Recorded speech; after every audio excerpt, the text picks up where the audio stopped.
নমস্কার, আমি কোয়েল। আর এই মুহূর্তে আমি রয়েছি দুবাইতে। আমি গাড়িতে রয়েছি, ট্রাভেল করছি। আমার সঙ্গে আমার হাজব্যান্ড রয়েছে। খুব প্রয়োজন না হলে এই মুহূর্তে আমরা বাড়ি থেকে বেরোচ্ছি না, কিন্তু কিছু গুরুত্বপূর্ণ কাজের জন্য এখন আমাদেরকে বাড়ি থেকে বেরোতে হয়েছে। এবং এখন এই মুহূর্তে দুবাইয়ের রাস্তার যে ছবিটা রয়েছে সেটাই আমি সবার কাছে তুলে ধরতে চাইছি। রাস্তা এই মুহূর্তে যেটা দেখা যাচ্ছে কিন্তু প্রায় পুরোটাই ফাঁকা। দুবাইয়ের রাস্তা এত ফাঁকা ইউজুয়ালি এই সময় থাকে না, কিন্তু পরিস্থিতির জন্যেই হোক আর ভীতির জন্যই হোক, যে কারণেই হোক না কেন, যেটা মনে হচ্ছে যে লোকজন কিন্তু এখন ঘর থেকে খুব প্রয়োজনীয় কাজ ছাড়া বেরোচ্ছে না এবং ঘরেই অনেকে থাকার চেষ্টা করছে। সুপার মার্কেটে মূল্যবৃদ্ধি হয়েছে, তবে এখনো পর্যন্ত যে বড় সুপার মার্কেট চেনগুলো এখানে রয়েছে তারা কিন্তু খাবারের দাম এবং সাপ্লাই দুটোই স্বাভাবিক রাখার চেষ্টা করছে। আমরা কিছুটা ভয় তো রয়েছি, এখনও ফিরবো কিনা দেশে সেই ব্যাপারে কোনো সিদ্ধান্তে আসতে পারিনি। এবং আস্তে আস্তে যেটা দেখা যাচ্ছে যে এয়ারপোর্ট খুলছে, ফ্লাইটস অ্যাভেলেবল হচ্ছে। হয়তো যদি পরিস্থিতি সেরকম দিকে যায় তাহলে আমাদেরকে ফেরার কথা চিন্তা ভাবনা করতে হবে। তবে এই মুহূর্তে সরকারের তরফ থেকে যা যা সতর্কবার্তা দেওয়া হচ্ছে আমরা সেটাই অক্ষরে অক্ষরে পালন করার চেষ্টা করছি। আমি দাঁড়িয়ে রয়েছি দুবাই ফেস্টিভ্যাল সিটি মলে, দুবাইয়ের একটি অন্যতম জনপ্রিয় মল। এবং এই সময় অর্থাৎ উইকেন্ডে যেখানে ফেস্টিভ্যাল সিটি মল কানায় কানায় ভর্তি থাকে, কিন্তু এখন প্রায় বলা যেতে পারে জনশূন্য। কিছু কিছু মানুষ আছেন, কিছু মানুষজন আছেন, কিন্তু যে রকম ভিড় উইকেন্ডে দুবাইয়ের মলগুলিতে চোখে পড়ে, এটি একটি বিরলতম দৃশ্য বলা যেতে পারে। কারণ এই ঘটনার দরুন প্রচুর মানুষজন কিন্তু এখন মল বা অন্যান্য যে এন্টারটেনমেন্টের জায়গা সেগুলো এড়িয়ে চলছেন। মলের ভেতরে ছবিটা যেরকম আপনাদের দেখালাম, এবার মলের বাইরের ছবিটাও দেখাই। আমাদের সামনেই যেটা রয়েছে সেটা হচ্ছে ফেস্টিভ্যাল সিটি মলের ট্যাক্সি স্ট্যান্ড।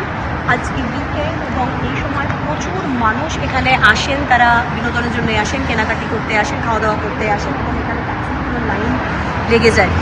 এখন যেটা দেখা যাচ্ছে যে সব ট্যাক্সি কিন্তু অলমোস্ট ফাঁকা দাঁড়িয়ে রয়েছে, অর্থাৎ প্যাসেঞ্জার সেরকম নেই বললেই চলে। আমি দাঁড়িয়ে রয়েছি বের সামনে, অর্থাৎ এই জায়গাটিকে বলা হয় বের। এবং যেহেতু এখন রমজান চলছে, প্রত্যেক দিন এখানে অন্যান্যবার যেটা হয় ড্রোন শো হয় এবং ফায়ার ওয়ার্ক হয়, এলাকাতেই হয়, এই এরিয়াতেই হয়। কিন্তু এখন যে বর্তমান পরিস্থিতি সেটার কথা মাথায় রেখে দুবাই গভর্নমেন্ট অনেক কিছুই আপাতত স্থগিত রেখেছে, অর্থাৎ বন্ধ রেখেছে। যেরকম ড্রোন শো, এখানে যেরকম অন্যান্যবার ড্রোন শো হয়, আজকে উইকেন্ড, স্পেশালি উইকেন্ডে আরও সুন্দরভাবে হয় fire work display, drone show, সব কিছুই বন্ধ। এছাড়া দুবাইয়ের আরও 6টি যে মেজর অ্যাট্রাকশন, প্রচুর মানুষ সেখানে আসেন, সেগুলোও বন্ধ রয়েছে। যেরকম global village, motion gate Dubai, Legoland Dubai, Riverland Dubai, এবং এছাড়া আরও 2টি জায়গা আপাতত বন্ধ রাখা হয়েছে।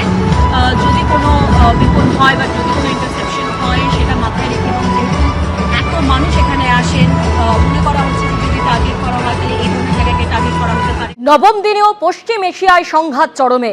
ইরানে আক্রমণ অব্যাহত ইসরায়েল আমেরিকার। টার্গেট তেল, পরপর ডিপোয় হামলা ইসরায়েল আমেরিকার। একের পর এক তেল ডিপোয় মিসাইল আটাক। তেহরানের বাসিন্দাদের জন্য মাথাপিছু দৈনিক তেল বরাদ্দ কমালো প্রশাসন। দুবাই, সৌদি আরবে পাল্টা হামলা অব্যাহত ইরানের। তেহরানের মেহেরাবাদ বিমানবন্দরে হামলা যৌথ বাহিনীর।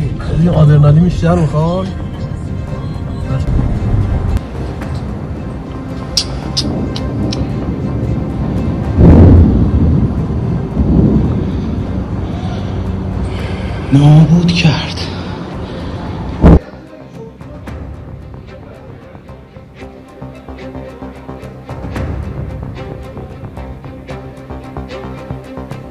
বিমানবন্দরের এয়ারক্রাফট ফুয়েল ডিপো টার্গেট করে এয়ার স্ট্রাইক। কুহক, শাহরান, কারাস তৈলকূপে হামলা যৌথ বাহিনী। তীব্র বিস্ফোরণ, 3টি তেলের কূপে আগুন। ইস্পাহানেও আকাশপথে হামলা আমেরিকা ইসরায়েলের।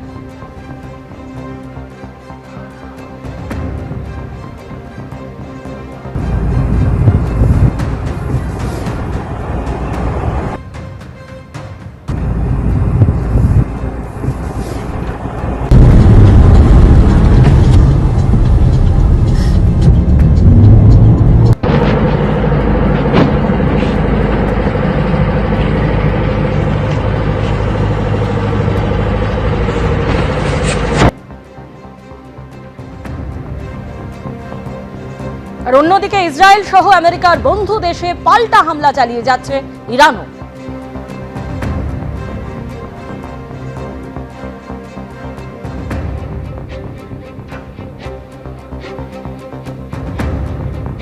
পশ্চিম এশিয়ার যুদ্ধে টার্গেট দুবাই, ইরানের হামলায় বদলে গেছে চেনা ছবি। ঘন ঘন বাজছে সাইরেন, যুদ্ধে সন্ত্রস্ত দুবাই। এবিপি আনন্দ, এগিয়ে থাকে, এগিয়ে রাখে।